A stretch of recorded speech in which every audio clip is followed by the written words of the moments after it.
It's time to gather loved ones together for all the holidays' best spread. Lynn's has great prices on all your favorite Thanksgiving items, from delicious turkey with all the fixings to mashed potatoes and yummy pies. We have everything you need to create your perfect Thanksgiving dinner. Whether it's cooking the traditional meal, completely store-bought, or a combination of both, your best holiday meal starts here. Learn more and start shopping today at linsgrocery.com. Lynn's, where delicious begins.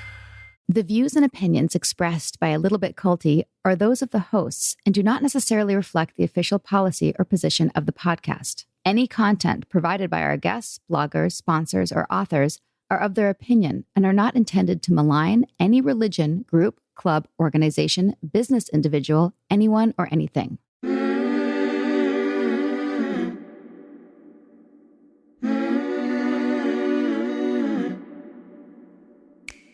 Welcome to A Little Bit Culty, a podcast about what happens when something that seems like a great thing at first goes to the dark side and takes you with it. I'm your host, Sarah Edmondson. And I'm also your host, Anthony Ames, a.k.a. Nippy. Sarah and I met, fell in love in a, quote, self-help organization that turned out to be a mega cult called NXIVM. Heard of it? We got out of there together, and on our way out, we helped shut it down. Our journey as NXIVM whistleblowers was captured in detail on a docuseries called The Vow on HBO, and also on the front page of a newspaper. New York Times, babe. Right. Have you heard of it? Each week on A Little Bit Culty, we talk with other former cult members and whistleblowers, plus experts in things like cultic abuse and coercive control. We also turn the mic over to advocates and clinicians with wisdom to share on recovering from everything from MLMs and toxic religion to bad romances with raging narcissists. There's always something to learn about the cultiverse. Be sure to subscribe to A Little Bit Culty so you don't miss an episode. Find us on Instagram and at alittlebitculty.com.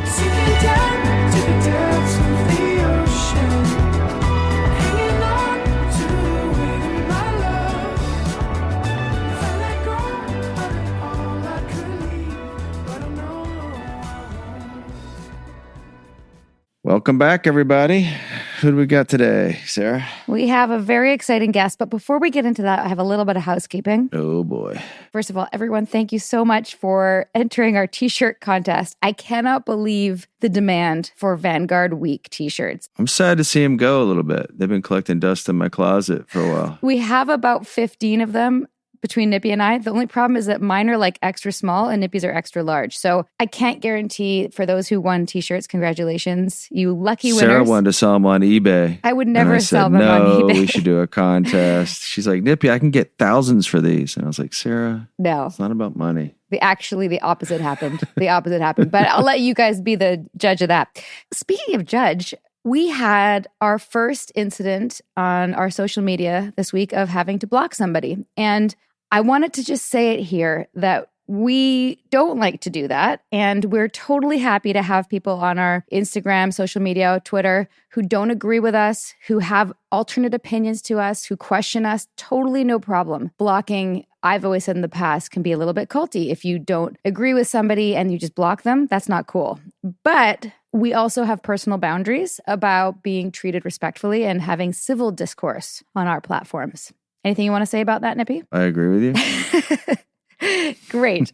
So interestingly, of all the groups that we've covered, we've never been fair gamed by the Scientologists, by the Mormons, by the J-Dubs. Nobody.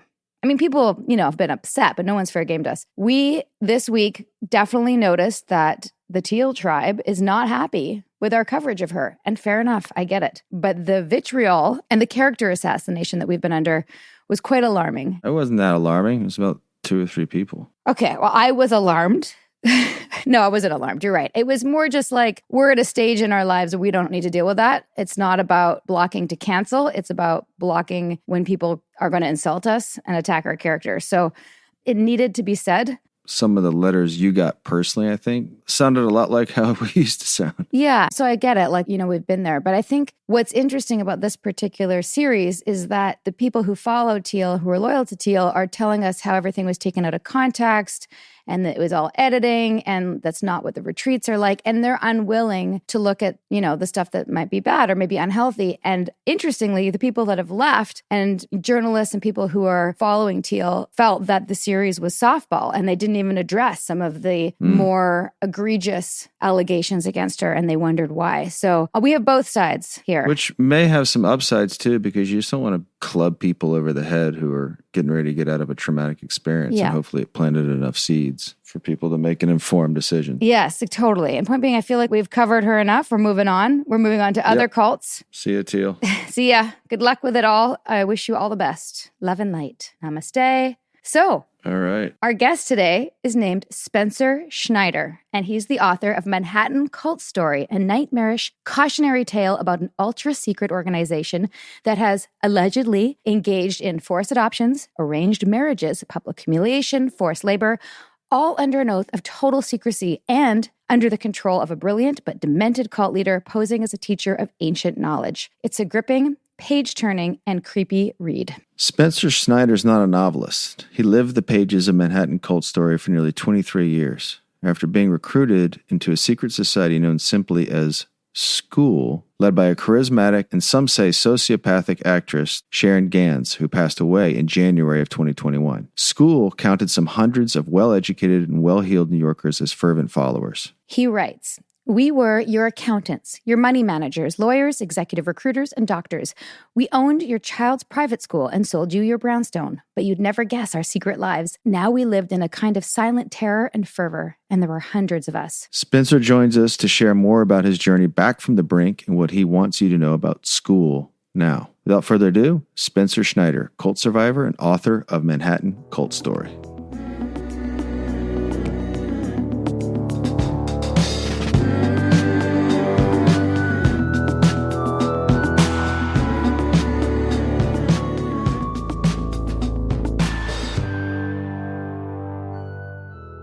Spencer Schneider. Hello. Welcome to A Little Bit Culty. Finally. I feel like I've been living in your head for the last 48 hours. I'm thrilled to be here. Very excited to be here. I just have to tell you, normally when we prep a podcast where someone's written a book, one of us reads the book and the other person doesn't, so that we can ask different questions and come at it from like knowing and not knowing. No, we both read your book. I insisted that Nippy read your book. I tore through it. Because, I mean, partly just because it's such a good book, but also because there's so many similarities, and I always find it very healing to make the correlations and see the pattern in someone else's group and be able to like go through that with somebody else. I think it's always cathartic, and I thought it would be also helpful for Nippy, which I think it was. Yes, it was, for sure. It's always good to hear people's interpretation of the similar abuses and put language to it, because language is all we have, really. And so the way Sarah describes something, maybe I describe something and you describe something, are different perspectives of the same abuse. And it always deepens my understanding of it when I get articulated in a certain way. So I got that from your book for sure.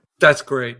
That means so much to me. First of all, I'm totally honored to be on this podcast with you guys, because I'm in awe of what you did. It's also good, I feel like related to you because we went through something similar, so similar. It's good. It gives me hope for myself and for everybody else who's been in situations like this. So I think when people listen to this, they'll hear similarities, For sure. Undeniable. I do feel that family relation, but not in a culty way. Not in a like, oh, you're family, and now I'm going to love bomb you. Also partly like the secular Jewish background, the sort of overall desire for more, more meaning, connection with people, community, which actually leads me right into the first question. What did you think you were getting involved with? What was the hook for you? One of the things I really loved was the step-by-step, which you don't have to do here on the podcast, but you really brought the reader, you brought us through that process of, you weren't like, sure, I'll do that. Like you said no at first, then you kind of felt bad that you should maybe just give it a try. Right. Obviously, like the premise of this whole thing is that it was secret. This group was secret, and it was presented to me as an esoteric school where people could come to develop themselves along a ancient body of thought that went all the way back to Plato. So it wasn't just presented to me that way out of nowhere. I had known this guy named Bruce for a few months, and he was a bartender. at a bar where my band was playing. I was 29 years old. I was a lawyer. I was working really hard in a law firm. I had no social life really other than playing in a band at this point because I was just, I was working 80 hours a week. You remember what it was like when you were 29. And you're ambitious and, you want some fun. And I really wasn't looking for anything at this point, but I was looking for some fun in the sense of playing in my band. And so anyway, he was the bartender at this bar. We became friends. We chatted. He was a very impressive guy. He was Ivy educated twice. He was in architecture school, smart, really good looking guy. He started asking to get together and have coffee and have lunch. And he seemed to be pursuing me. It was a little weird, but, I was interested in being nice. And then finally one night he said, look, let's meet. I got to tell you something. I said, okay, fine. I was suspicious, but I was curious. And I met him and I could see how nervous he was. And he said, look, I have to tell you something. He said, look, this is something very special. I've never told anybody this before. I'm involved in, esoteric school. And we had been talking along for, a few months about like Plato and philosophy and Shakespeare and art and music and things that I'm interested in. He vetted you already. Oh, yeah. Yeah. Totally vetted Which me. you found out later. Which I found out later. Yeah. But they had a very specific, sophisticated method to both vet and lure and to keep it secret. So he swore me to secrecy. He said, would you like to come to this group? It meets a couple nights a week. I think you'll get a lot from it. It changed my life. I get now more what I want out of life. I said, no, thank you. This sounds like a cult. Did you actually say the word cult? Oh, yeah. Yeah. I was so offended Wow. that he would think that I would fucking go to his stupid little cult. I was so angry, I practically stormed out of there. And as soon as I got outside, I felt so bad because he was so nice about it. He was just telling me about this thing. And, I felt guilty. And, here I am being, a obnoxious New York lawyer. And I called him up. I said, okay, fine. Let's meet. Tell me more about it. And he told me more about it. He said, just come for a month. It's not a big deal. It's for free. And I said, fine. So what happened was he said, before you come, he said, it's not for everybody, may not be for you. But before you come, I'd like you to meet somebody else. I said, fine. So a couple nights later, we met at this very trendy restaurant. And I was like, who are we meeting? He said, a friend. He wouldn't really tell me anything. And all of a sudden, this very attractive woman comes over, taps him on the shoulder. They hug and they kiss. And she sat down. And all of a sudden, I'm interested. He knew that I was interested in, meeting women because I was single at the time. And they brought the nicest, hottest babe that they could. She wasn't like hitting on me or coming on, but I'm thinking, if there's more like her at the group, I'll go. Now, by the way, Sarah, Nippy, does this make me sound shallow and stupid? No, I don't think so. No, this is what it's a normal thing. I was 29. If somebody did this to me again today, I'd show up at the meeting. Can I share something that I noticed about that meeting from your book? Yeah. Is that when she sat down, she pumped your tires or edified you and said, oh, Bruce told me wonderful things about you. So you then were inflated, love bombed or whatever. You were instantly, you got your first hit of validation, in this case, an attractive woman. This is really when it began, right there. That's what I noticed. That's right. I felt good. Yeah. It was like a stranger. No, they found your hook. It was amazing. And we were taught to do that also, right? In NXIVM, like, I don't think we had it written down in the same way, but we were definitely trained in the exact same way to recruit, which included vetting to a certain degree, but also connecting with the person and building rapport with them and getting into their world and having them feel good and safe and comfortable. I still think that Keith spent some time in this group or knew people that spent some time in this group because the similarities and the strategies were mind-blowingly similar. So you say you're going to do this class and you get involved and you do your month. What causes you to stay past your month? What was so great there that made you stay? Was it when you lost your job and then? Yeah. So I'm summarizing a little bit. So you lose your job and you show up and then this group of people, and I really felt this. I was like, this group of people rallied around you and supported you in a way you've never experienced before. How good that must have felt. Exactly. Like I wasn't inclined to return after the first night. And I only went because out of an obligation. But like you said, I lost my job and I was completely embraced by these people in a way that, nobody in your life would really do, in a public way also. It was a room with 60 people, and they're basically strangers, and they really are being nice to you. Mm-hmm. I mean, they really were. Mm-hmm. Their motivations for the leaders were awful, but the rest of the members were genuine, and you felt it. So how could I not check this out? And it was a crisis period because I needed to start a new business, and they were very clear that they were going to help me spiritually and emotionally with this goal that I had, which was to open a new practice. Bad timing. And bad timing for you, good timing for them, because they hooked a big fish. They got a lawyer. And if you could just backtrack for a second, and all of these details I found so rich in the book, like the way that you painted the backdrop of Manhattan with the music and the sounds and the smells and just the whole vibe. Like I felt really transported there, and I thought that was great, including your first time going up to the secret space in the fabric house in the industrial area with an elevator and a crank, and which, by the way, first red flag, right? Like if you're going to a secret space where you have to take an elevator with a crank, that maybe this is something you should look into more, right? Like for our listeners, right? Totally. No judgment. Yes. Listen, no judgment from us. I gotta say, I get it. If I'm 20, I'm going to check it out. And I'm going to check it out under the guise of, I'm just going to see what this is. I'm not going to spend a year, 2, 5, 10 in this thing. And that's the thing. That's the thing that I think everyone can kind of relate to with this is like, I'm in New York. I'm young. I'm going to go just, what does this button do? Do you know what I mean? Yeah, it wasn't a big ask. No. I mean, they weren't asking for money. Right. And I'll check it out, and there's no obligation. Mm-hmm. Exactly. The people who recruited me, they seem to have this intense connection. I was like, I want that, I get it. Like for me and Doss, like the thing that was appealing was like, there is something exciting about being a part of a secret group. And Amanda Montell talks about that in Cultish. It's like the secret club. That's a thing from childhood to be a part of a secret club that people don't know about. Like there's a real draw for that a lot of people. It's exclusive. And it's exclusive. And there's a crank, what are you going to do? So I really loved how you painted the picture of how the community, and by community, I mean, first of all, it's secret. So like outside of school, you didn't acknowledge each other. You weren't allowed to fraternize without the leader's permission, direct permission. But in class, when you showed up, the community aspect of the support and the business dealings, like when things were good, what was good about it? Okay, a lot was good about it. And let's go back to secrecy and exclusivity. I'm a lawyer. I was a lawyer.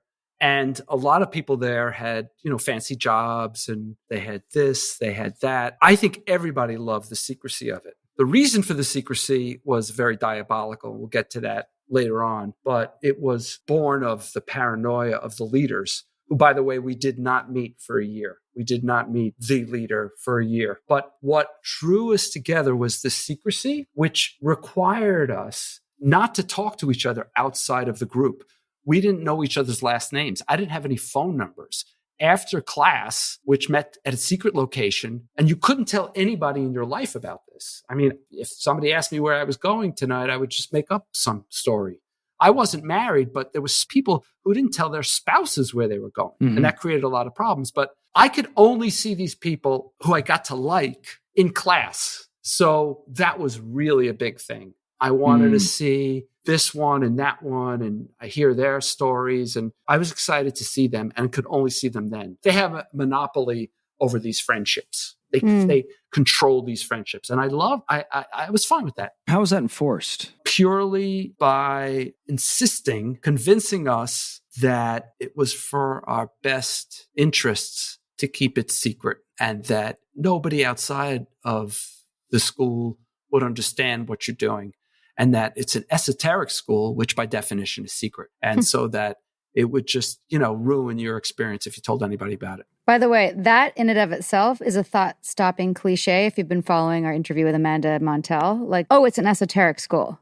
And esoteric by definition means secret. So therefore it's secret. Like it doesn't actually mean anything. Like we've just decided it's an esoteric school. Esoteric by definition means secret and only understood by a small portion of society. So therefore it is secret.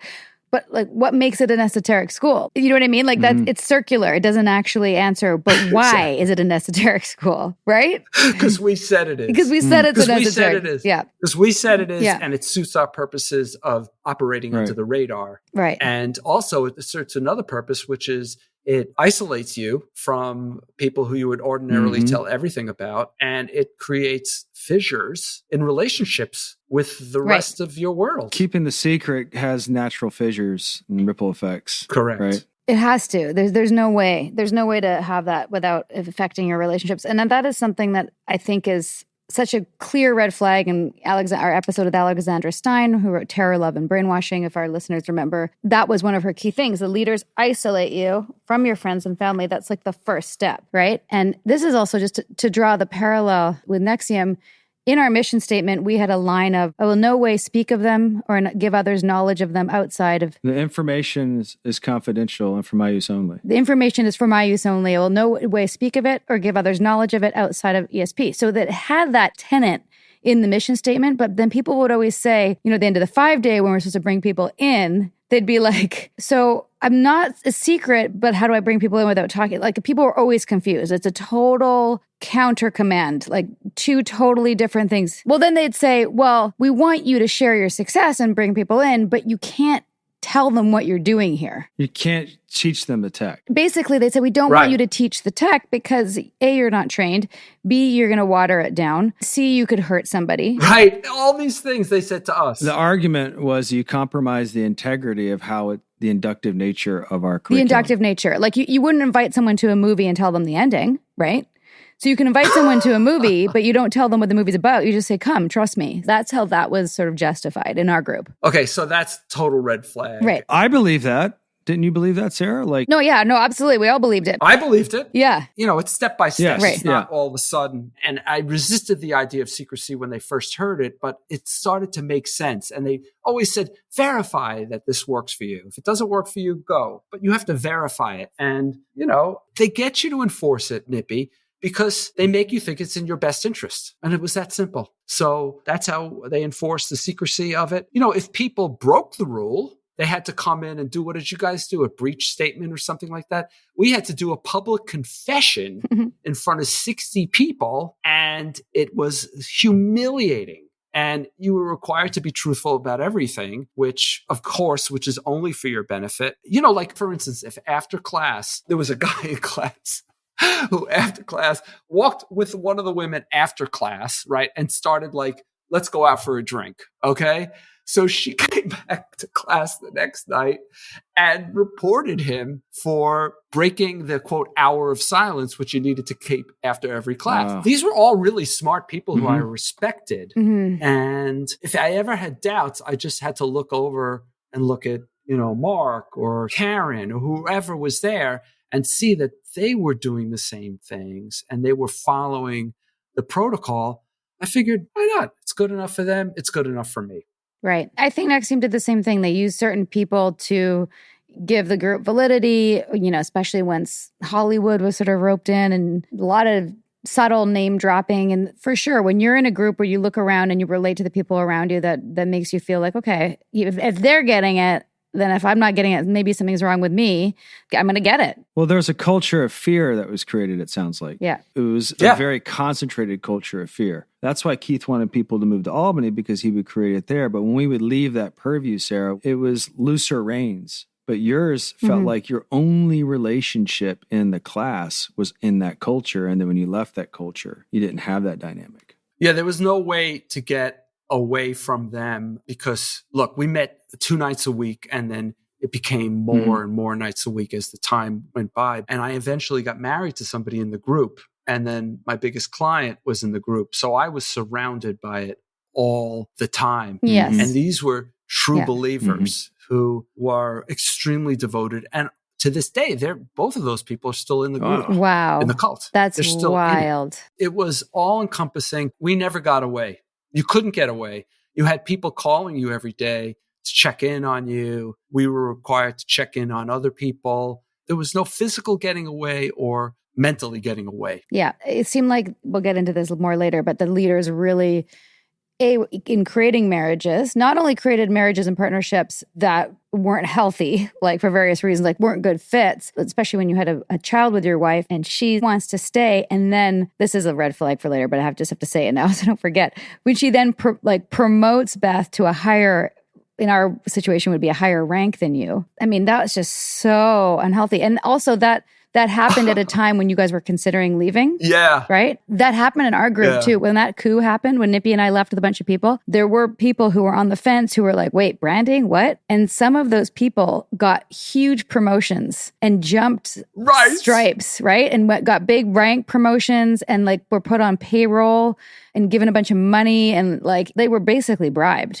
And that's what they did to your wife, right? They bribed her to stay. Yeah. That's exactly. Tell us the first major, and the thing that I clocked in reading your book, and I don't know if this is right, but when you got accused of lying, can you tell us the Over the Rainbow, the Over the Rainbow song moment? Because that was my first time that I was like, oh dear, here it goes. So the first moment was we were preparing for a Christmas party. And by the way, just so you know, Christmas party is ironic since all of the leaders were Jewish of this group. And it was kind of, and most of the people in the group were Jewish. I think half Jewish and half Irish. Oh, interesting. Right. We're planning a Christmas party and some of us, we were all assigned different tasks and supposed to do different things. Right. And mine was to be the DJ. Yeah. One of the leaders there had asked me to come up with a list of songs, and I gave her the list of songs, and she saw on it Somewhere Over the Rainbow. And she said, that song shouldn't be on there. Fred, who was one of the teachers, hates that song. He told you not to put that on there. He didn't. So I said, he didn't. You knew that he didn't.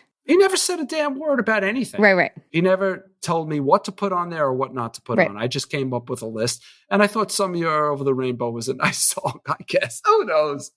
Anyway, she freaked out because it was on the list. And then she freaked out even more because I denied having been told that it was on the list because I hadn't been told about it. Well, she, in the classroom, shrieked, liar. She called me a liar. And I'm like denying that I'm lying.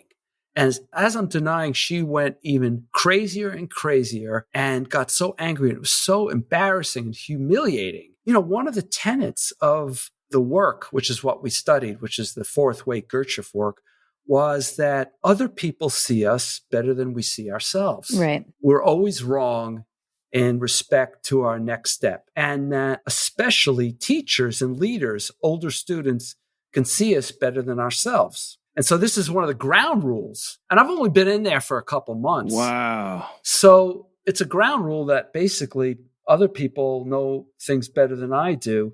And I came around to agreeing that she was right because of that was one of the rules, the public humiliation, and my own self-doubt. I just all of a sudden said, wait a second, maybe I'm wrong. I mean, how many times during a day do you say, maybe I'm wrong? Mm-hmm. A lot. We always do it. We're not sure about things. It's a healthy mechanism to have. It's a good mechanism to have. Yeah. But they knew that this mechanism can be used against you very much. And that's what happened. And that was the first time I was really gaslighted heavy duty. Yeah, it was such a great example of also how you explain the internal process of being like, I know this didn't happen, but I want this to stop. I don't want to be humiliated anymore. And it happened a lot in NXIVM where people would give you feedback. And I quickly learned that to defend in any way, even if the feedback was totally off, that if I didn't say anything other than, thank you so much for that feedback, I will go journal on it, or I'm going to go think about that or work on that with my coach. Anything other than that, you were fucked, right? Also, not only say agree, but your tone had to be in agreement. Right. And grateful. Yeah. Thank you and sounding like you mean it. So you end up lying in such you have to grovel, basically. You have to grovel, and that's the only way that works. A lot of groveling. The fundamental problem with that dogma, because it's not a rule, it's dogma, is that it gives your self-awareness over to someone else. So if you're building your conscious and your own self-awareness, you have to learn to trust the own mechanism of what you're seeing, right? Correct. And this basically says whatever you have going on with you that's well-developed and you're witnessing, you're experiencing, is less valid than someone else's perception of you and your own self-awareness. That's ripe for abuse in any scenario. Later, you talk about even when you got out, and we all know that you got out because here we are talking, your sense of self was so eroded. You were depressed and you were just lost. And one of your therapists said something about like helping you understand the concept of like principal witness. Right. Like basically learning to trust your own experience again, because basically what this did for you 23 years, for us 12 years, respectively, is you're saying, I don't know myself. I'm coming to you to teach me how to grow spiritually, emotionally, physically, everything. I'm handing that over to you as an authority because you're a higher rank. And it's so ripe for abuse. And there's nothing you can say. As soon as you agree to that, as soon as you agree to a system, whether it's martial arts, whether it's CrossFit, whether it's yoga, whether it's the military, like any ranking system where the person above you knows better, that's right for abuse. And you reminded me of the first time I pushed back on that type of gaslighting was with a woman, fellow green sash, but had more stripes on her sash. And she'd been in there longer and she's a mom and had 4 kids. So she was like higher rank than me, right? Even though I was a better recruiter, but we're not going to talk about that. Anyway, she's in Vancouver and we're supposed to spend time together and I'm opening a training and her partner was like running the training and I was like in the center and she's like, I'm in Kitsilano, it's an area in Vancouver. Let me know when you're done. And we're like texting. But basically what happened is that like she didn't get back to me. Right. So I stayed in the training longer. And then she was super, in my opinion, flaky and hard to communicate with over text, which is fine. And anyway, long story short, I ended up not coming to see her because she hadn't gotten back to me. So I stayed in the training because I guess she's busy. Finally, when we see each other, she launches into me about how I missed an opportunity to build our friendship. By basically not just coming and waiting for her to be done, whatever she was doing, staying in the training meant we had less time together. And I was like, I don't actually think that's true. Our friendship is important to you. And I was waiting to hear back from you. And I didn't hear back from you. I stayed in the training. She just basically gave me the feedback that choosing materialism over humanity and how I would never be a good friend if I couldn't be honest about what I really want. Like it was this whole fucking bullshit diatribe that didn't resonate in any way, shape, or form to me. And I just said, listen, respectfully, I really disagree. And she'd be like, well, I'm just trying to help you. If you don't want to grow, that's fine. That's okay. Right. You don't have to look at it. And that was something that I learned to say that also. Like, it's okay. Like, I'm just telling you what I see. You don't take it or leave it, which was sort of like a softer version of the gaslighting. But you can give feedback in a loving way. Like, it's possible. That is possible. Yeah. But what this gaslighting thing allows people to be mean people to be mean with the guise of helping you. Right. And it's interesting, I guess, one way that you could prove all that is when you reconnect with people after leaving the cult, because those relationships then don't have any of those dynamics of control and whatnot. And so that you can open up to those people and they'll treat you empathetically like a normal situation. But when you give up your agency to anyone in a hierarchical situation, even ones that are benign, like college, you give up a certain degree and you're open to learning and whatnot. And those are benign situations. And it's good for you to be open and accept criticism. But those are benign situations. Yeah. And that's a natural good thing. But when you're in a diabolical situation that you don't know about, that you don't know it's diabolical, it's really hard. It's really hard. It's really hard. We even asked people, the first day of the 5-day, people would stand up at the front of the room and they'd be like, hi, I'm Sarah. I'm here because someone told me this is a great program and I really want to get more connected to myself and my goals and work through blah, blah, blah issue. And then the facilitator would say, and what number are you from 1 to 10? 10 being, tell me everything you see. I'm here to grow. Give me all the feedback. And you're basically giving them permission to do that. 1 being, I'm just here. Abuse. Yeah. 1 being, I'm here to observe. Don't talk to me. Right? Well, who wouldn't want to be a 10? Right. I'm a 10. I'm a fucking 11. No, it's Give Spencer. it to me, Sarah. Tell me. I also said I was an 11. Nippy, come on. Tell me what's wrong with me. What the fuck is wrong with me? Every single training, there'd be someone like us who'd say, I'm an 11. Everyone would laugh. And every now and then there'd be an 8, a 9, or 10. Never anything less than that. So people are saying, from the beginning, you're the authority. I'm here to learn. I paid money. Give me what you got. Ripe for abuse. Right there. Right. In the wrong hands. In the wrong hands. Yeah. You're not signing up for an abuse program and then coming back. You're signing up for people who in the right hands are doing it. You create buy-in. And then whenever people want to abuse that mechanism, it's bound to happen. I remember giving people feedback in those first 5 days that was really helpful for them. Somebody would deflect with humor and I would pull them aside and be like, look, I see, you paid good money and I see every time we get close to something, you kind of make a joke and you're a bit of the class clown, right? And the person would be like, yeah, that's sort of my shtick. And I'd be like, well, you can keep doing that or you can drop it and we can get a little deeper. What do you want to do? That would be something that I might have said, right? In fact, I remember saying it to somebody.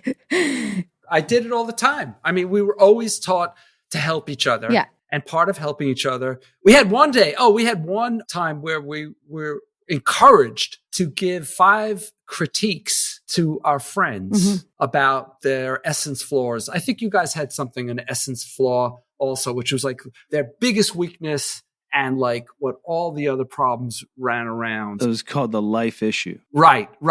Exactly. And so we had that, and we were told to tell our friends that was the best thing we could do, was basically to give them criticism. It wasn't called constructive criticism, it was called criticism. And they had a number of ones for me, none of which are true. But if you say any of these things to me, they pushed a button so hard that I was not in control and was so susceptible to criticism. I'm sure they had them for you guys each. Oh, yeah. Yeah, we're human beings. Everyone's got that. Yeah. Everyone's got that nerve. That's the human thing. Right, exactly.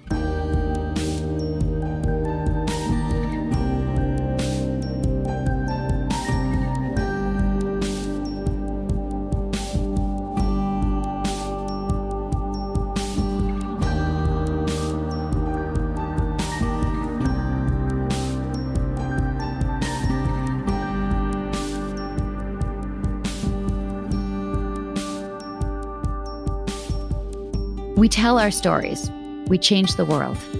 A Little Bit Culty is proud to support the #IGotOut project, which empowers survivors of cultic abuse to share their stories online as a catalyst for education, prevention, and healing. Learn more about the #IGotOut movement and find resources at igotout.org.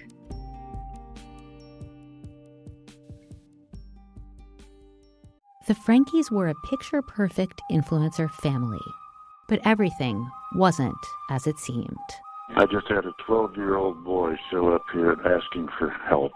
He's emaciated. He's got tape around his legs. Ruby Frankie is his mom's name. Infamous is covering Ruby Frankie, the world of Mormonism, and a secret therapy group that ruined lives. Listen to Infamous wherever you get your podcasts. This episode is sponsored by BetterHelp. What are your self-care non-negotiables? Maybe you never skip leg day or never miss yoga. Maybe it's getting 8 hours of sleep. I mean, that's my personal and everyone's dream, isn't it? Well, I definitely have some non-negotiables. Like, I'm in Vancouver right now, and I'm spending literally as much time as I can outside in nature. #cold pools, #crushing it. Nature is a non-negotiable. Not enough time in the fresh air and the trees around me, and I start to feel not great, not myself, not grounded. Therapy day is a bit like my nature walks. I try to not miss it, and I know I'm just going to feel so much better all around if I make it a priority. I get so much out of it.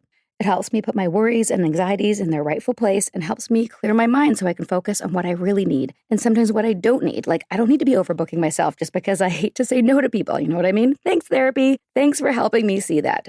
And if you're thinking of starting therapy, give BetterHelp a try.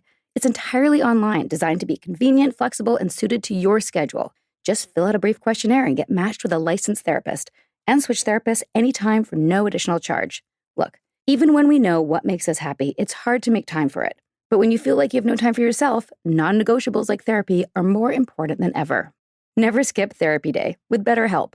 Visit betterhelp.com/culty today to get 10% off your first month. That's BetterHelp, HELP.com/culty.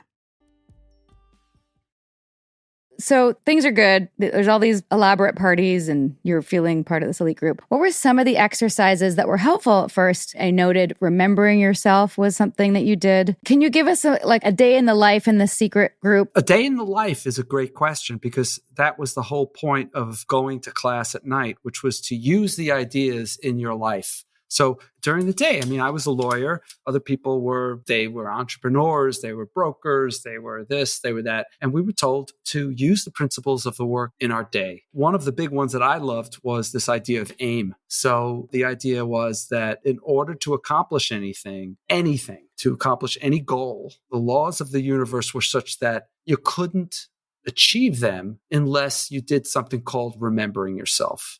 You may accidentally achieve something, but it's not with consciousness. It's not with awareness. So you needed to remember yourself, which I only realized, after I left that it was never defined. There's no definition of it. And when we asked what it was, Fred, the leader, would say, in fact, when he first introduced the idea, he said, what you have to do is you have to remember yourself in order to make an aim. And we would go like, could you tell us what remembering yourself is? And he would say in class, he'd say, it's when you remember yourself. And we would say, well, what is that? How do you do that? He said, remember yourself. He put his hand on his heart.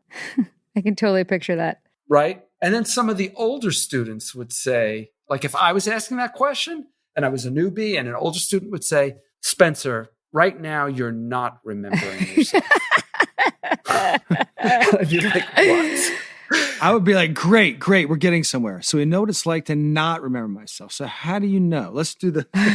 Right, exactly. And then I'd say, well, I don't, you're not explaining it. And then another student would say, well, now, Spencer, you're really outside of yourself right now. You're not remembering yourself. And then I'd be embarrassed and I'd sort of calm down and I'd say, oh, I know what you mean. And so right now I'm just basically humiliated into silence. Right. And they'd say, that's remembering yourself. Because you're present. You're just present. You're just like, here I am. I'm present. I look present. I'm acting present. They're telling me I'm present. But really what I am is I'm exhausted because I can't fucking say what the fuck is going on because they've shut me down. Right. And now I think I'm remembering self. So basically remembering yourself is whatever they tell you what it is. It's being obedient. It's being obedient. It seemed a little bit too like, if I could picture the hands on the heart is like what we called in Nexium, like being connected to yourself. Right. And they were always saying it's like pulling from Buddhism and like spirituality 101 and like some, God forbid, like some Osho meditation or whatever.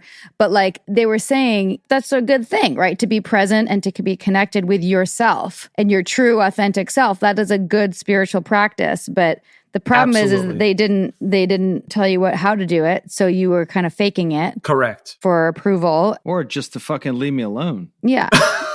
Yeah, like I said, thank you for the feedback. I'll go journal on that. Remember the one training where we had the experiencer? Oh, basically they had us all in witness state. I was like, this is fucking bullshit. I've learned about it since. What was it? You sit, kind of like a meditation thing, kind of meditate and people be like, oh yeah, I see that. I just be like, get me the fuck out of here.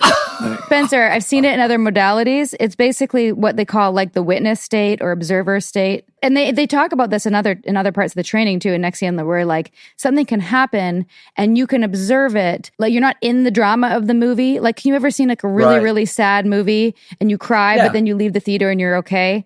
Like, and they would talk about you can just sit in the theater and eat your popcorn. You can observe it like an observer eating So they'd even talk about like eating your inner popcorn. Great tool. Well, suffice to say, it's a nebulous description. Well, no, I mean, it's taught in a lot of modalities of different spiritual practices. The observer state. But like if you were to take me out of it and isolate us and we were to give Spencer a definition, it'd be two totally different fucking definitions. Sure. Yeah, they didn't teach it properly and people were faking it for sure. Right. My point being is it's related a little bit to what you talked about when they took you to that boxing ring and somebody said that you stop identifying with your body, right? Right. So you're like, can experience pain and like not freak out about it. I mean, that's a legitimate thing. Great tool. Absolutely. Great tool. And I loved all these ideas. I loved my day. I loved trying to remember myself. And I love the ideas of aim. And I love this thing about not being identified with your body. And who the hell wouldn't want to be in a great state? I mean, it was an illusory thing because they really weren't showing you how to do any of these things. They were just basically criticizing you for not being able to do it. So, I mean, it was just a mess. Is the right response. It was a mess. It grooms you. It grooms you also because when you do the boxing thing and you're able to go through physical violence and then you leave that going, I'm fucking tough as nails and I just did this thing and you're elated on that. Cut to like a year later when you're invited to her private ranch for the retreat and you're asked to do like really hard physical manual labor. You've already been taught like, okay, I'm not my body. I'm not going to identify with this pain. Oh, I'm hurting from head to toe from doing like a construction job that also you weren't trained for with your soft lawyer hands, right? And the next thing you know, you're like, oh, but this is an honor because like Sharon asked me to do it, which by the way, huge red flag and number one parallel between Sharon and more so Nancy. Well, Keith too, but like both of them had minions around them at all times, taking care of their every need and, making sure that she had the coffee and that her hair was done. And it was a little less obvious than the way you described Sharon being like brought in on the wooden platform and like hoisted into her lazy boy chair and her vodka and her flour. I mean, Nancy had her other thing. There was always a bouquet of flowers. Really? Yeah, always a bouquet. She always had a big bouquet of flowers, and she always had like a microphone and lighting. On her birthday. Well, then also, by the way, like I was just laughing about the lavishness displayed cheerleader Sharon on her birthday. Nancy had the Festival of Flowers where... Oh, gosh. Yeah, and because Keith had Vanguard Week, which I think everybody knows about, but Nancy had Festival of Flowers, which is a whole weekend where people had to fly from wherever they lived to Albany and spend the weekend with her, and everybody bought flower. Her whole house was filled with flowers. And I have to say, I'm really proud that I never once bought her flowers. I was like, this is an excessive amount of flowers. Like, I rarely buy flowers anyway, just because they die so quickly. And I think they're expensive. I love them and I love receiving them. But like when I had a baby and there was like 4 bouquets of flowers, like, oh my God, like it just felt wasteful. You know what I mean? It does, right? It's so wasteful. And I just was like, this is ridiculous. I bought her other things. I bought her like a fancy $500 leather purse once. Like, people were always trying to get her something that she would appreciate. When Keith or one of them were in a room, or is there somebody sort of waiting on them and getting them coffee, and were you allowed to approach them? I mean, because the impression I get from watching like The Vow, I mean, in the beginning, Keith looks like a down to earth kind of guy. Like it doesn't look like people are waiting on him or anything like that. But by the end, obviously you think he's like the devil incarnate. Oh yeah. No, he never drove. There was always somebody driving him. And all his meals were prepared. His clothes were laid out and bought for him. Somebody did he had his harem. Yeah, he had a harem. He had a harem, right. He had people competing for his attention. But how about like when he walked in a room? Yeah, he would walk in a room and people would kind of like part for him to come through, depending on what room it was. Like if it was a forum, which sounds like what Sharon did, this is people asking questions and then people being talked at. Right. If it was a forum, we knew that we were going to sit down for a forum and Keith would come, always late, by the way. And I thought he was late problem solving the world, but he was actually just finishing whatever threesome he was just wrapping up. So he'd be late. And then people always stood. If it was a formal setting like a forum or in Nancy's case, a coffee talk, you were always supposed to stand if anyone of higher rank came in. And even in my center, like if I came in a green sash, and I was the only green sash in Vancouver, people were supposed to stand. I did not enforce that. I felt very uncomfortable with it. Because you're not a narcissist. Oh, yeah, I hope so. Someone on our Instagram said I was a wee bit of a narcissist the other day. So I was like, well, just a wee bit. I'm a wee bit. Hey, look. Maybe I'm a wee bit of a narcissist. I don't know. I'm not a sociopathic narcissist. You're a little bit culty. I'm a little bit culty, a little bit of a narcissist. I mean, I'm an actor. I think what actor is not a wee bit of a narcissist? But like there's, as we now know, there's like 52 types of narcissism, and I think there's 46. 46. Okay, and we're gonna have an expert. There are? Yeah, there's 46 distinctions, or maybe it's 48 distinctions of the term narcissist. Well, I mean, think about it. If you're growing up a kid and you're getting attention from everyone, and then you have to divorce yourself from being the center of attention, and you never do. Most of us outgrow it at a certain point. Yeah. Oh. So there's that type of narcissism, and then there's like narcissism where like you don't have empathy, you don't care about other people, and like then you throw sociopathy in there. I mean, listen, I'm not an expert in this, but I've learned a lot in doing these interviews and like post-cult recovery. People throw around the word narcissism or narcissist really way too easily without really understanding the distinctions. I don't understand the distinctions. I don't either. Entirely. We're going to actually do an episode. That's a good idea. I do on an abusive level, but like the lower level ones of like, you could have narcissistic tendencies. I could be narcissistic. I don't require like everybody to stand up when I walk into a room or, force it upon other people. I just may talk about myself the whole time and stuff. And or there's a spectrum, I guess. It's a spectrum. Yeah. And I got in trouble a number of times for not upholding like those rules. Like I remember Nancy came to the center once and she pulled me aside and, gave me feedback about how people weren't paying her and Keith proper tribute at the center. We got that all the time. Right? Yeah. Really? Like at the very beginning, we were told we weren't being nice enough to Sharon. Like there'd be parties, right? And people wouldn't go over to her because they were afraid of her. But they were like, afterwards, they were like, where is your respect for Sharon? They sounded like they were kind of nice about it in NXIVM. For us, they were fucking insane. They never yelled. Anger that in that way would have been a form of reactivity. It would have been something more soft and subtle under the guise of helping you, like So it's passive aggressive. passive aggressive. Totally. Yes. Like what There they you go. pull me aside and then say, what does it mean that you're unwilling to make Nancy your priority when she's in town? What does that mean about you?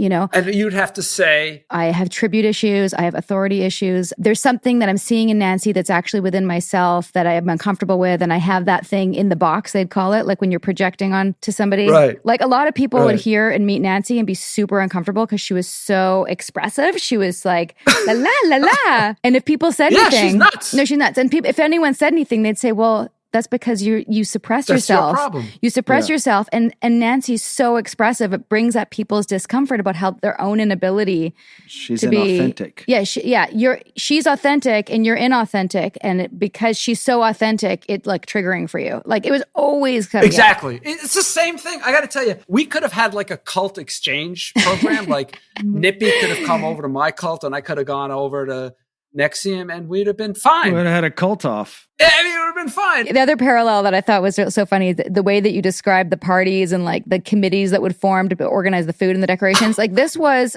a thing for the Festival of Flowers, for the big dinner, and we'd do like this thing called the Follies, where people would put on like skits and shows for Nancy, and she'd like come in and sit at the front and kind of watch, and there'd be like lanterns and candles and the expense of like, you know, plastic silverware that was silver, like plastic silverware, so it looked pretty still, like because you can't have that much cutlery for 100 people, right? Right. I was like, oh my God, I'm from Vancouver where we recycle like the tiniest bit of paper. And I'm like, oh, this is so much excessive stuff. But the point being is that the lavishness to all of these parties, and it was always an honor. Like nobody got paid for this. There was always what they Right. called like work exchange. And I was shocked by how much free labor Sharon and the leadership got from people who were brought in to like basically build her multiple homes. She had homes all over. Where was it? In All upstate over New the York, place. Montana, the Hamptons. Mexico. The Plaza Hotel. Oh, and she lived in the Plaza Hotel, which Nippy had to tell me was very fancy because I didn't really know. Yeah, she had an $8.5 million apartment that was purchased by other people. And all the participants paid, most of them paid in cash. And she was, I mean, talk about tax evasion. Oh, yeah, major tax evasion, which I get into in the book. Yes. But basically, half of the money that she got in later years was checks and the other half was cash. They had two sets of books. Sharon, if I could just say this one thing, I mean, she was not nearly as, although I wasn't there in the early days. I think there was much more sexual abuse in the early days, and it was nowhere near on the scale of what you all people suffered and the victims of Keith Raniere. But Sharon was diabolical, had no problem breaking the law. It just didn't mean anything to her. No. When she told people, you know, women in class, you know, she would say, and it's in my book, if I could just give this one Totally. piece, which is always so outrageous and sad to me. You know, I'm ashamed because I just watch it. You know, I didn't say anything. But she would say to women, oh, you need to get laid. Now, she spoke like a sailor, which is also, I don't think Keith did publicly, but. He did. No, he did. Oh, he did. Not publicly. He held that off for a while. He waited to some of the trainings. But it wasn't until the later years in SOP trainings you talk about like, Right. I saw that. men just want to fuck, you know? I have a theory on that too. Which is? Well, the inappropriate behavior is kind of boundary pushing, right? Okay. So they're expanding the boundaries of what's mostly uncomfortable for most people to make you neutral to things that normally you're like, hey, I'm not talking about that, in the name of growth, Right. right? So your boundaries are being violated under the guise that, you know, these are important conversations. These are things that we should have. And sometimes they are. I think a lot of people, when they hear about this stuff, they're like, but how could you have stayed? And they don't understand the level of deep dependency of how the group is set up, so that like your wife is in and you're a lawyer and your top business client is there and like all of your source of income. And it's a really hard thing to pull yourself out of, so that when you see something that's not right, you just learn to dismiss it. You're not even having rational thought. So you marry Beth and she's 42 and she already has 2 teenage daughters. And then all of a sudden Sharon calls you and says, you know, I don't think that you should have, you wanted to have your own child. Right. Don't think that the Beth should get pregnant because she's older and like the baby might be unhealthy. I think that you should impregnate her teenage daughter, which would have been incest with your stepdaughter. And Right. obviously like that is heinous. And you said no, thank goodness. And you were of right mind enough to say no, but like you couldn't wrap your head around that this was like a reason to leave because Right. Exactly. It's all under the premise of, again, she knows better. She's making a suggestion. Thank God you were able to draw the boundary. And she learned that she couldn't do that with you and never brought it up again. But like somebody who's not in a cult might go, but like, that's so gross. Why wouldn't you just leave then? And I think that you said it a number of times, things like this, and I totally relate, is that there's this internal challenge. You wrote, I resented the pressure to do something I didn't want to do, but I also felt guilty for wanting to resist. And I think that's how guilt is used to keep you in line, because you've already bought into this premise because of the hierarchy that you don't know your own self. So if you have that doubt, you feel guilty that you're not like being obedient essentially at all times. Correct. Yeah. That's exactly right. So I guess my point is, if you haven't gone through that, you just don't know. You don't know what that's like. You can add a caveat, Sarah. You don't have to know for yourself, experience to know that it goes on. And if you want any more evidence than that, you can look at the history books. People have run into gunfire for the craziest reasons ever. One of the thought experiments I read in an article one time is you could have been in pre-Nazi Germany with a 15-year-old kid who in 4 or 5 years was putting another human being into an oven. How do you get to that point? Right.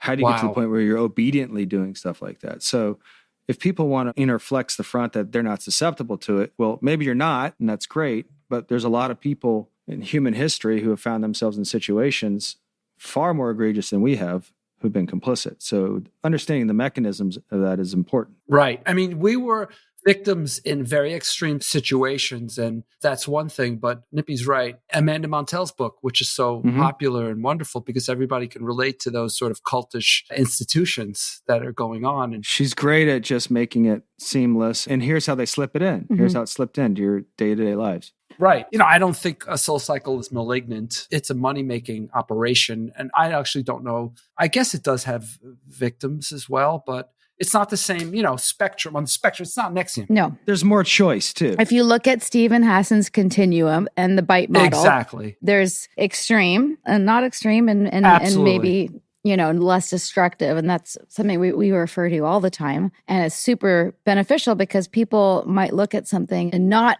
know what they're looking at. But now, because of all these books, we have the tools. We do. Which is great. We do. And I want to say to people who are out there listening, to your listeners, that there's no judgment. And that's why I think it's so great that you speak out. And that's one of the reasons I wanted to speak out, is so that other people who are in this situation don't feel judgment about having been conned and duped. Hey, a little bit culty listeners.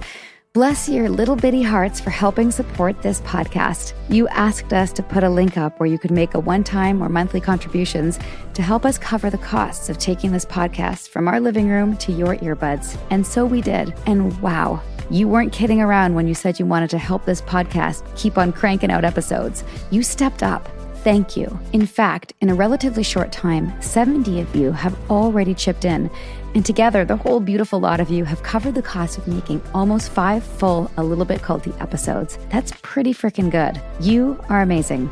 Did you know that? And yes, we're talking to you, Veronica Wells, Annie Blake, Thomas Wicks, and John Breen, and you, Kenny Bernstein, and Kristen O'Rourke. You rule, Sarah Priestley and Roger Seidman, and you are rad. Andrea Padillas, Helena Durst, Sally Lotz, Joel Blair, and Jolene Bishop. That's just a few of you who are helping to make this podcast happen. Want to make a contribution? Just go to alittlebitculty.com/support or the link in our Instagram bio. Every little bit helps keep A Little Bit Culty trucking along. Thanks again. We adore you.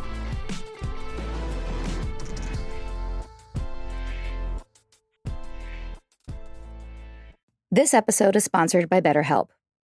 What are your self-care non-negotiables? Maybe you never skip leg day or never miss yoga. Maybe it's getting 8 hours of sleep. I mean, that's my personal and everyone's dream, isn't it? Well, I definitely have some non-negotiables. Like, I'm in Vancouver right now and I'm spending literally as much time as I can outside in nature. Hashtag cold pools, hashtag crushing it. Nature is a non-negotiable. Not enough time in the fresh air and the trees around me, and I start to feel not great, not myself, not grounded. Therapy day is a bit like my nature walks. I try to not miss it. And I know I'm just going to feel so much better all around if I make it a priority. I get so much out of it. It helps me put my worries and anxieties in their rightful place and helps me clear my mind so I can focus on what I really need and sometimes what I don't need. Like, I don't need to be overbooking myself just because I hate to say no to people. You know what I mean? Thanks, therapy. Thanks for helping me see that. And if you're thinking of starting therapy, give BetterHelp a try. It's entirely online, designed to be convenient, flexible, and suited to your schedule. Just fill out a brief questionnaire and get matched with a licensed therapist. And switch therapists anytime for no additional charge. Look, even when we know what makes us happy, it's hard to make time for it. But when you feel like you have no time for yourself, non-negotiables like therapy are more important than ever. Never skip therapy day with BetterHelp. Visit betterhelp.com/culty today to get 10% off your first month. That's BetterHelp, HELP.com/culty. Meals bring people together, but for many families, providing their next meal can be a challenge. You can help by participating in Macy's annual Feeding the Hungry food drive. All proceeds go toward local food banks and families. Now through January 31st, you can purchase an icon in-store or online, or watch out for the blue Feeding the Hungry shelf tags, where a portion of your purchase will be donated to local pantries. Together, we can combat hunger in our local communities at Macy's. I'm just going to skim over some of the other red flags I saw.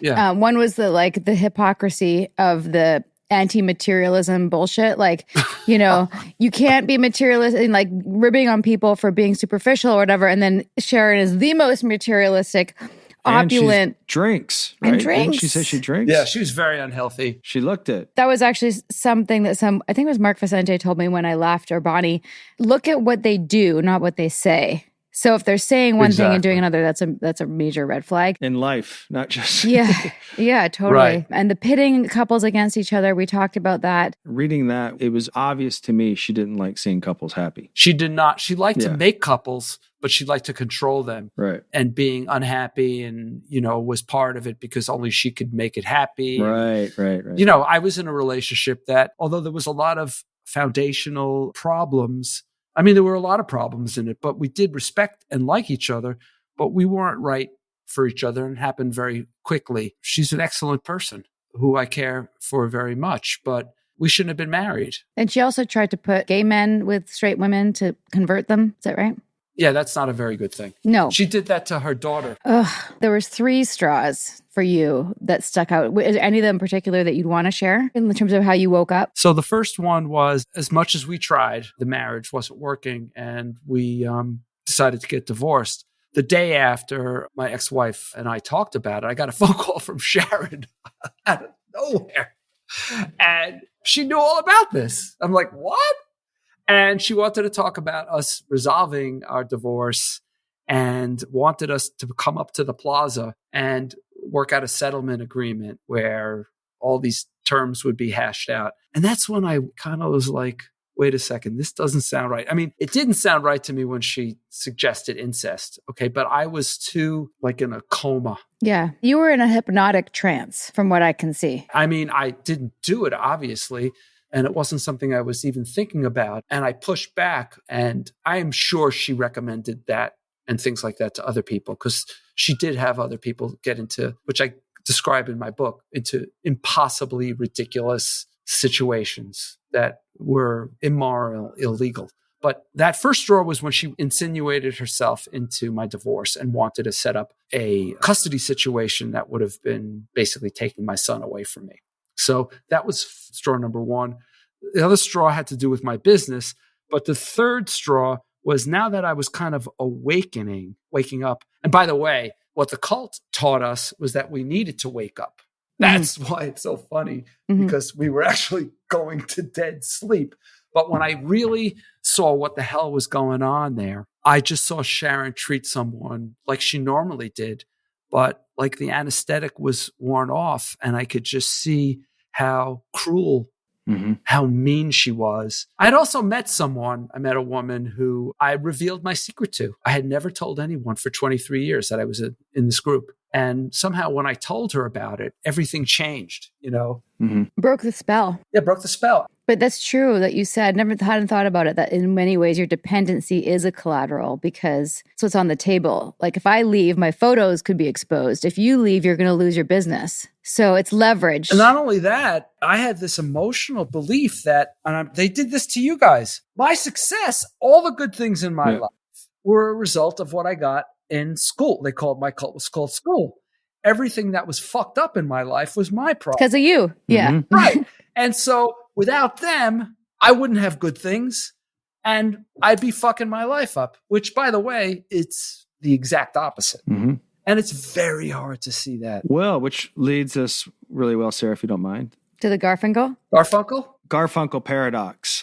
Yes. I read that and you put language to things in a different way that I hadn't yet. Do you mind explaining that? Please. Yeah, sure. So the Garfunkel paradox is the belief that your best days are behind you when in fact your best days are ahead of you. And when I got out of this cult, I mean, the cult made you feel that if you were leaving, you were almost like committing suicide. And they made you feel that those who left were killing themselves, killing their possibilities. In fact, I used to have dreams about people. I had some of my best friends in the world in the cult, and they left, and I couldn't communicate with them. They were cut off. They were outcasts. They were in the wilderness. And I'd have dreams of them being dead. Red flag. Red flags all over the places. We haven't even talked about all these red flags, have we? But No. in any event, the paradox is exactly that what the cult teaches you is wrong. It's the exact opposite. That's what a paradox is. And so why do we get the name Garfunkel? Well, it comes from Simon and Garfunkel. And in the therapy sessions with my psychiatrist, I would lament, my business career was over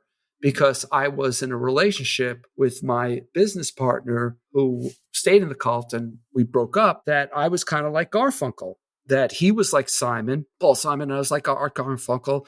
And when they broke up, Paul Simon, he could go on. He had all these hit albums and whatever. And then Garfunkel, you didn't really hear about anymore.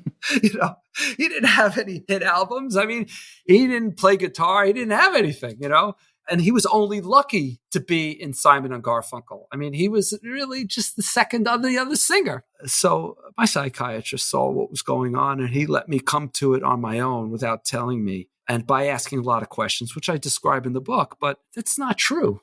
I mean, Garfunkel was and is a beautiful singer who, in fact, Paul Simon looked up to as the superior singer. He sang their most beloved song, Bridge Over Troubled Water. It was written for Artie Garfunkel to sing. So it's a paradox. They both went on to, wonderful careers afterwards, and they were just different, Mm-hmm. He basically my psychiatrist turned around my thinking. So that's the Garfunkel. That was great. I really like that part. Good. I'm glad you like it. it. Yeah. I go into my therapy because he really helped me a lot. And I don't know if I would have made it without that kind of help because of suicidal ideations that I had, which I needed to address. And if anybody has them, they need to address that. Important. Because it's a permanent solution to a temporary problem. Right. Mm-hmm. Well, you and I had talked about this when we were chatting on the phone, that I'd heard you in another interview saying that you didn't think that cult survivors needed a cult therapist, to which I said, we'll discuss on the pod. It's a discussion that at a point where I disagree just from my own experience. But then I hadn't got to that point in your book. And I think that the person who you worked with did a great job, specifically that they'd had trauma experience. Yes. Or experience with abuse. And really that's the key thing. Having someone who's cult aware, cult educated, it's a whole other level. And I just shared that, for me, talking to people like Roseanne Henry, who we're going to have on our show, and Dan Shaw, who we already did have on our show, who are cult experts, who'd been in cults, really, really helped me, right? Yes. But I also had a psychologist I mentioned in my book in the acknowledgments, Dr. Noah Susween, who was not cult aware at all, but was a great psychologist. And even from that perspective, asked me great questions because he really didn't understand. He's like, but wait, so as an example, so you're taught that you only need food and shelter and water to survive and everything else is a desire. But what about things to thrive, like connection and community? I'm like, oh my God, that's it. That's why the women were miserable in Albany, because they weren't thriving, because they were taught that anything other than survival needs was unnecessary. And they felt guilty for wanting a career or wanting a relationship or wanting to have a connection because it meant that they were deficient, and then they had to go spend $1 million on EMs. So my point is just to backtrack, my experience was that I needed a cult therapist and a regular psychologist and a couples counselor, which Nippy and I have now and we love, who doesn't have any cult background either.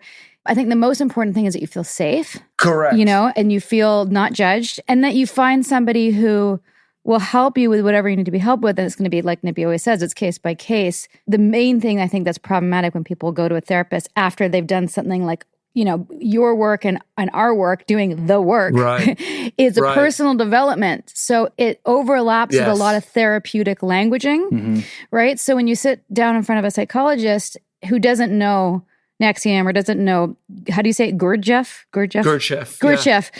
or doesn't have that background, and they may say something like, but what do you mean, love? And I'd be like, you can't ask me a meaning question. That was the same thing. Right? I was like, don't say that. That's like and he would have to like jump around. Yeah. But that's so true. Yeah. So that's a real problem. People who come out of a personal development, therapy-based, spiritual, whatever, call it, and they go to a psychologist and they may ask those similar questions because, again, so much of our work was stolen from legitimate work and legitimate modalities. So it can be triggering. So I think those are the things that I'd want our listeners to know. Well, also, I think if the therapist can recognize they're looking at abuse, the sooner they recognize they're recognizing an abuse in any way, the sooner they're going to help you. Correct. That's where I think That's it's exactly applicable. right. That's how they figure out, like they'll ask you questions and they'll figure out, oh, this guy was abused. Now they have something to work with. So if they're not a cult expert, they're trained to do that and hear the abuse, and that's where they can reintegrate your thought, I think. If you're listening to this and you're in a small town and you really like your psychologist or therapist or counselor or whatever, and they're willing to educate themselves, give them Take Back Your Life by Yanya Lalich,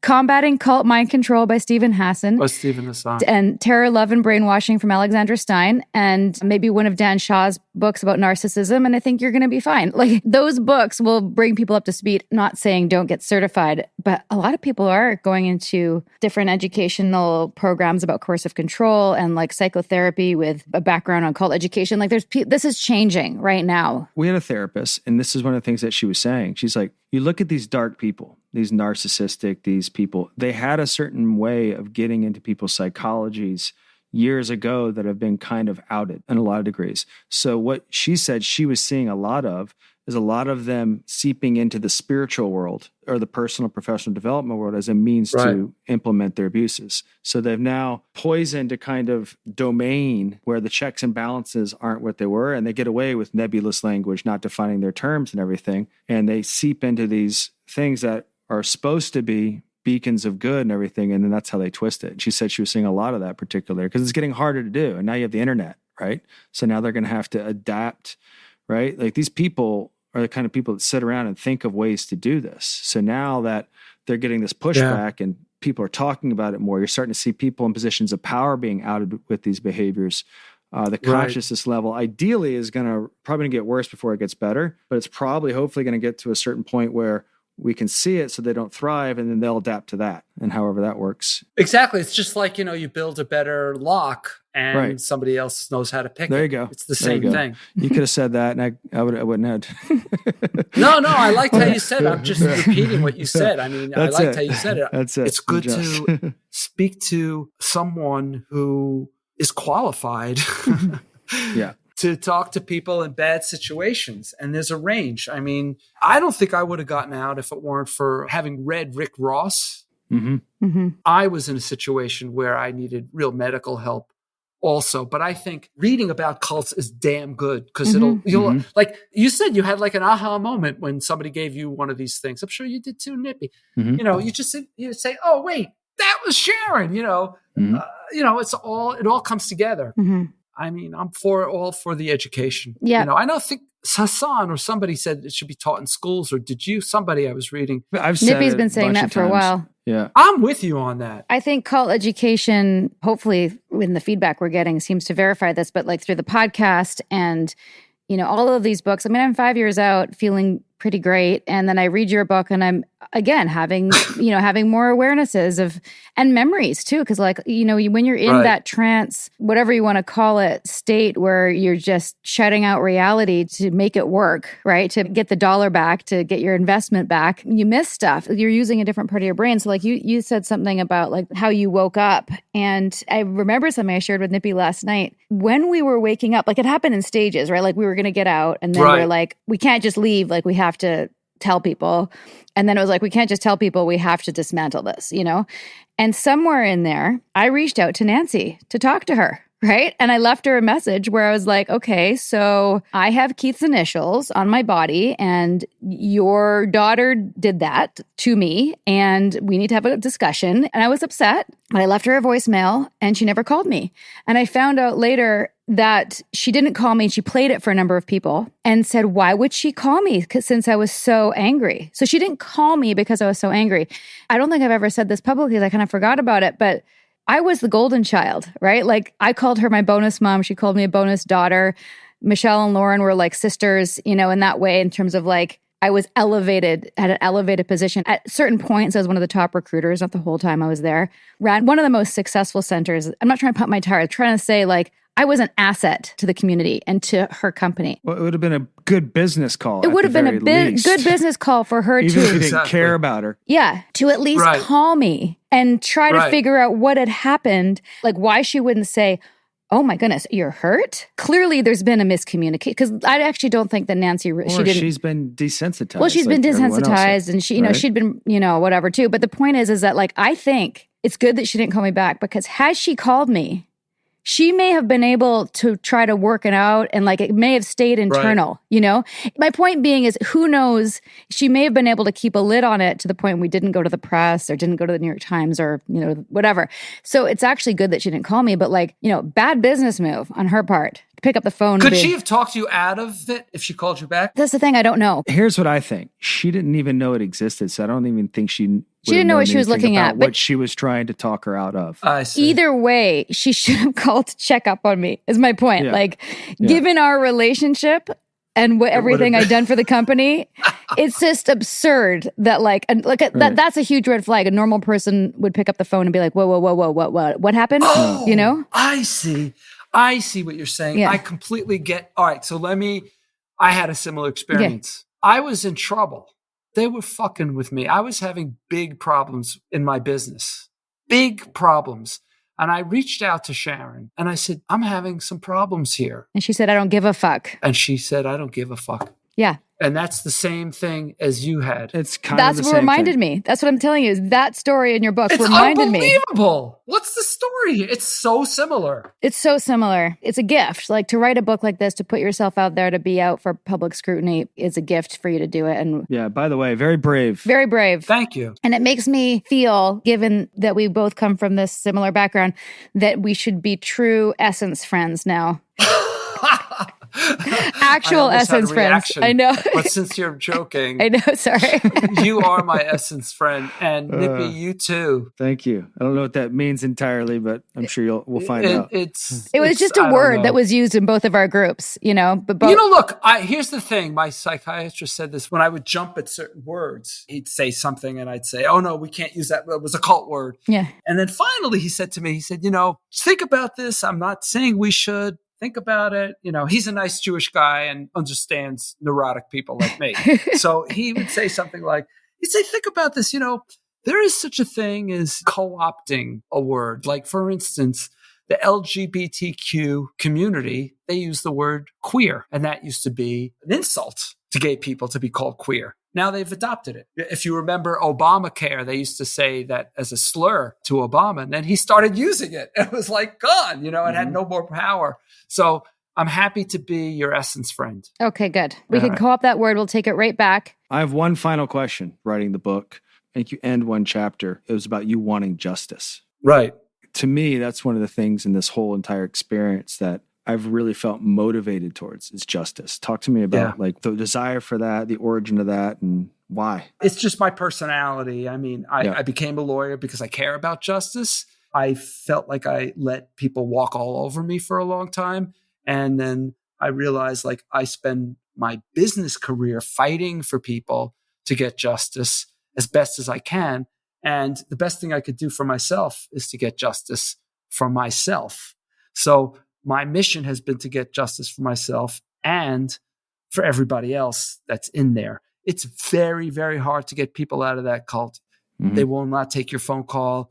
They don't read anything. If they were to listen to this podcast or someone send it to them, what would you want to say to them? Well, it's so much. I guess one thing I would say is, do you really think the leaders are your friends? ask them for something that you really, really need and really, really want, and see what they do and see what happens and see what kind of excuses they give for not doing it for you. Yeah, ask them something that inconveniences them for you. Right. I have managed to get some people out. Actually, I have a blog. That's great. cultrevolt.com. And some people have gotten out from that. And a few of them, they're like my best friends now. That's great. We joke, and it's great. And it means a lot to me to have done that. And I guess the other thing I was thinking about, the best thing, they're very, very secretive. Nobody has written a book about them. The blogs that have been out there about them, besides mine, they're all anonymous except for Esther Friedman. People are just afraid. They're afraid to have their name out with this group. I wanted to lead the way and kind of be like a Me Too, that other people from this group can speak out. And I hope when the book comes out that people will step up and say, hey, this happened to me too. And the more people do that, hopefully it will shut them down, because I'd like them to be shut down, but they're not. Even though Sharon died, they're still very much around. I find that so hard to believe given how potent she was. Yeah. Well, let me just ask you a quick question. There are still true believers in NXIVM, right? Yeah. I mean, less than 20 as far as we know. Okay. But I don't think it's like they're continuing the school. They think they're fighting for justice in a different way. Yeah. Spencer, thank you for writing this book. Thank you for getting out. Thank you for sharing your story, for fighting for justice. We need people like you. It's a pleasure, as always. Thank you, Spencer. Thank you so much for having me. It was really fun. Imagine yourself walking into a forest. You can see the path and the trees. High above you, the air is crisp. You are walking towards your happy place. Allegedly, say it with me.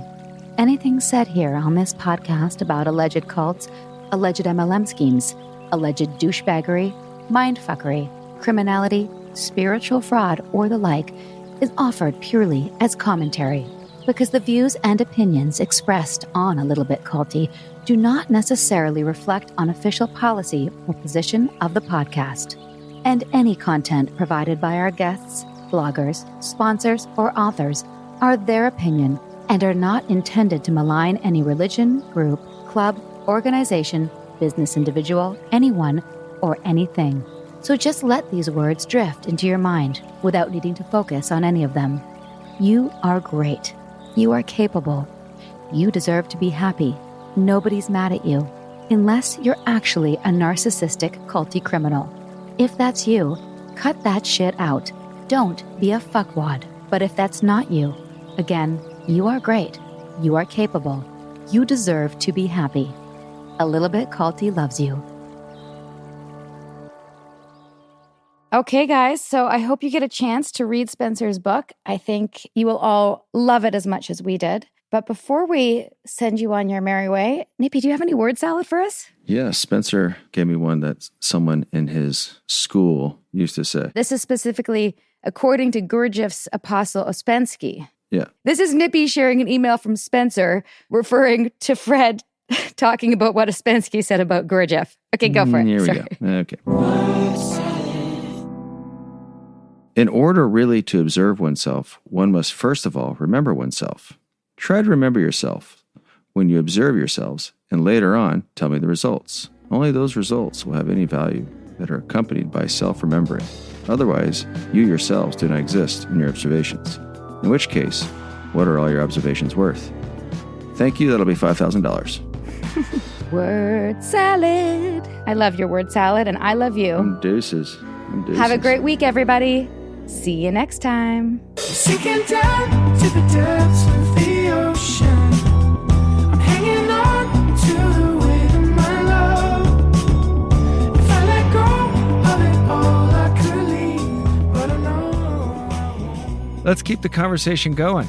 We'll be back soon with more episodes of A Little Bit Culty with more experts and survivors. And sometimes experts who are survivors, as well as some familiar faces from The Vow from HBO. If you've got suggestions or questions on upcoming topics, find us on Instagram at A Little Bit Culty. And for more background on what brought me here, my memoir, Scarred, the true story of how I escaped NXIVM, the cult that bound my life, is available on Amazon, Audible, and where most books are sold. If you'd like to help us spread the word about A Little Bit Culty podcast, please give us a 5-star review and tell your friends to subscribe. Seriously, take out their phone and tell them to press subscribe. Takes a second. We're also available on Apple Podcasts, Spotify, and every major listening app. And if you're listening on a smartphone, tap or swipe over the cover art of this podcast to find show notes and helpful resources. You might also find some offers from our sponsors there. And when you support our sponsors, you help us keep this podcast going. Just don't be a little bit culty about it. A Little Bit Culty is executive produced by me, your co-host, Sarah Edmondson, and Anthony Nippy Ames. That's me. Associate producer is Jess Tardy. Produced, edited, mixed, and mastered by Citizens of Sound. Our amazing theme song, Cultivated, is by John Bryant and co-written by Nigel Asselin. I'm Sarah Edmondson, and thanks for listening to A Little Bit Culty.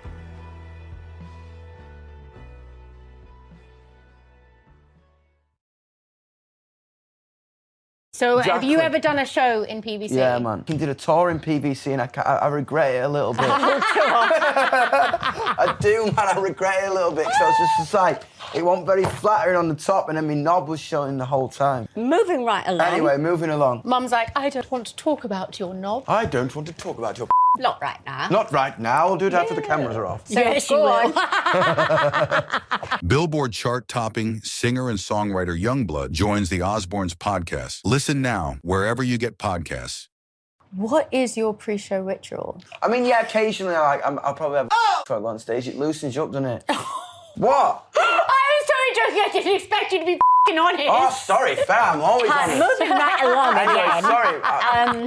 You know what I mean? Gets you loose, doesn't it? You know what your dad does? He prays. Does he? Mm-hmm. Does he pray? Fair. I love that. Cool. Billboard chart-topping singer and songwriter Youngblood joins the Osbournes podcast, dropping August 13th. Listen now wherever you get podcasts.